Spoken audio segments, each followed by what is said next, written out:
আমার কাছের মানুষদের কাছে একটি কথাই বলতে চাই।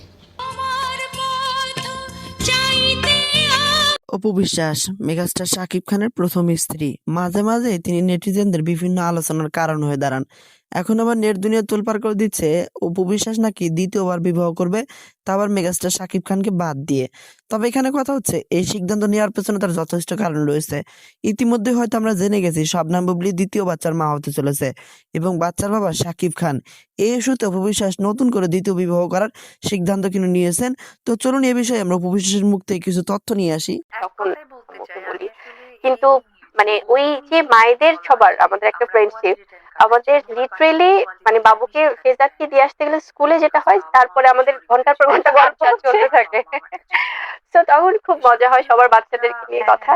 তো স্কুলে সবাই খুব কোঅপারেট স্কুলে করে। ওই জায়গাটাটায় হচ্ছে বুবলি একজন মা হয়ে যায়, একদম একদমই আমি নর্মাল মা। সিম্পল সামনে যেটা হয়, আমি হয়তো একটা মানে স্লিপার পরে চলে যাচ্ছি, সালোয়ার কামিজ পরে, হয়তো ওনাটা মানে মানে আছে না যে যেরকম বাসায় থাকা হয়, হয়তো বা খুব ক্যাজুয়াল স্কার্ফ পরে চলে যাচ্ছি। আর সেখানে তো আমি মা, সেখানে আমি কোনো নায়িকা না। এবং সেখানে অবশ্যই ওর বাবাকে নিয়েও সবাই খুব কথা বলে যে ওর তা তো বাবা তো বলবেই, এত ভালো করছে কাজ। কারণ ওর বাবার সিনেমাগুলো তো সবাই ওই সুপার হিট কারণ হচ্ছে। সুপারহিট হচ্ছে এবং সবাই খুব দেখে যারা। কারণ আছে না একটা সময় আমাদের প্রায় বেশ কয়েক বছর আগে আমরা দেখতাম যে বাংলা সিনেমা মানে রাইট খুব সবাই একটা নাক ছিটকানো ভাব ছিল, যেটা ট্রু। যে আছে সিনেমা দেখবো হলে যে, বাট গত কয়েক বছর সবাই খুব প্রাউড ফিল করে যে এত সুন্দর সিনেমা হচ্ছে বাংলাদেশে। সবাই খুব এবং সেটার জন্য শাকিব খান ক্রেডিট পেতেই পারে, ডেফিনেটলি ক্রেডিট পাওয়ার মতোই কাজ। আমরা দেখেছি যে বীর কিন্তু তার বড় ভাই জয়কে তার বার্থডে উইশ করেছিল, এটা খুব সুন্দর একটা গুড প্র্যাকটিস। তারপরে বীর তো জয়কে চিনে যে তার বড় ভাই একজন আছে, বা দেখা কি হয় তাদের? হ্যাঁ, ওদের তো কয়েকবার দেখা হয়েছে এবং আমি প্র্যাকটিসটাতে ওকে ইউজ টু করতে চাই সব সময়, যে বড়দেরকে আছে না ভালোবাসা, রেসপেক্ট করা। কারণ এটাই তো আমার মনে হয় যে একটা পজিটিভ, যখন লার্নিংটা হবে ওদের তখনই তো ওভাবেই মানে গ্রো আপটা হবে যে ফাইন। তো আমি সবসময় চাই একটা পজিটিভ ভাইব দিতে। এই ঈদের দিন তো পরিবার নিয়ে কাটানোর একটা, আমরা তো সব মানে আমরা বাংলাদেশিরা পরিবার পরিজন নিয়ে ঈদের দিনটা স্পেশালি স্পেন্ড করতে চাই।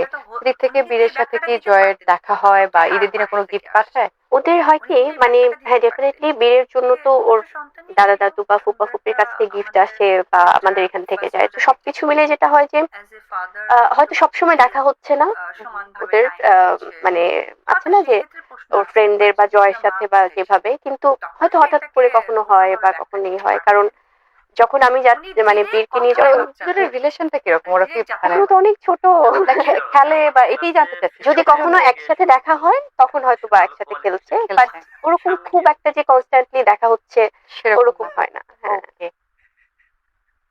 Business time. Business time.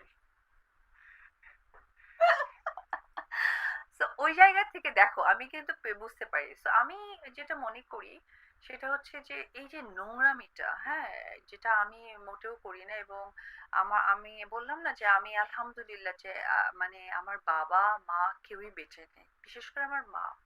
মা যদি এরকম টিভি প্রোগ্রামগুলো আমার মা খুব দেখতেন, কারণ আমার মার খুব আশাই ছিল যে আমি টিভিতে পর্দায় কাজ করি। যেহেতু মা নৃত্যশিল্পী হতে চেয়েছিল, তার এই জায়গাটা অনেক ভালো লাগে। মা যদি দেখতেন যে আমি একটা টিভি প্রোগ্রামে এসে আমি আমার কাজের জায়গাটা বা অন্য জায়গাটা এক্সপ্লেন না করে কোয়ালিটি টাইম নিয়ে, মানে কোয়ালিটি টাইম কিন্তু বাংলায় খুবই খারাপ ভাবে বোঝায়, তাই না? পার্সোনাল সময়। তো পার্সোনাল সময় তো এটা আসলে খুবই বাজে একটা ব্যাখ্যা দেয়, তাই না? তো এই বাজে ব্যাখ্যাটা ধরো আমাকে দিতে হচ্ছে, আমার মা বাড়িতে উঠতে দিত না।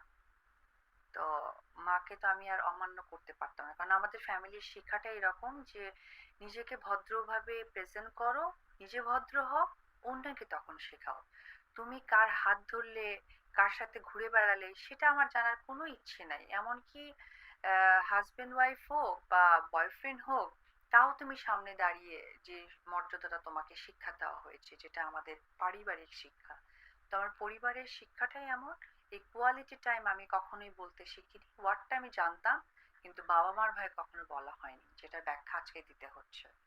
তো সেই জায়গা থেকে দেখো, উনি কিন্তু এই কথাটা বলতে পারতেন, যেটা আমি পয়েন্টটা আসি। স্কুলে